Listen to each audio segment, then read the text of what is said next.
আরে চুটু তুমি কই? এই তো বাবা, বলো বাবা, তুমি ছাগল এনেছো? হ্যাঁ চুটু, আমি তো নিয়ে এসেছি, তোমার জন্য তো বাইনা ধরছিলাম তাই নিয়ে এলাম। বাবা আমার কাছে ছাগলটা ধরতে দাও, কিন্তু রাস্তা থেকে তুমি দূরে থাকবে। আরে বোন, আমাদের যদি এরকম একটা ছাগল থাকতো। আরে আমার মনে হয় ছাগলটা অনেক তৃষ্ণা পেয়েছে, আমি ওর জন্য একটু জল নিয়ে আসি। দোস্ত ছেলেটা তো জল আনতে গেছে, চলো আমরা ছাগলটার কাছে যাই। চলো দোস্ত, এটাকে আমরা হাঁটাতে নিয়ে যাই।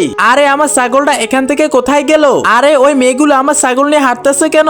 এই তোমরা আমার ছাগলটা কেন স্পর্শ করেছো? ভাইয়া আমার বোনের তো অনেক শখ ছিল ছাগলটিকে ধরে নিয়ে হাঁটাবে। আরে তোরা তো অনেক ভিখারি, তোদের দুজন সাহস হয় কি করে আমার ছাগলকে স্পর্শ করা? ভাইয়া আমাদের বাবা থাকলে এরকম ছাগল কিনে নিতাম। ভাইয়া এই নাও তোমার ছাগল। আরে চুটি তোমরা দাঁড়াও, এই ছাগলটা তোমরা নিয়ে যাও। বাবা তুমি ওদেরকে ছাগলটা দিয়ে দিচ্ছ কেন? তার আগে তোমার সুন্দর হাত থাকলে ছবিটির জন্য লাইক সাবস্ক্রাইব করবে। আরে চুটু আমরা সবসময় বড়দের সম্মান করব, যদি ছাগলটা নিয়ে হাঁটতে চাই যেতে দাও। ওদের তো বাবা নাই, যদি বাবা থাকতো ওরা ছাগল কিনে দিত। দুঃখিত বাবা, চলো তোমাদের সাথে আমিও যাব, এটা ছাগল নিয়ে আমরা বেড়াতে যাই।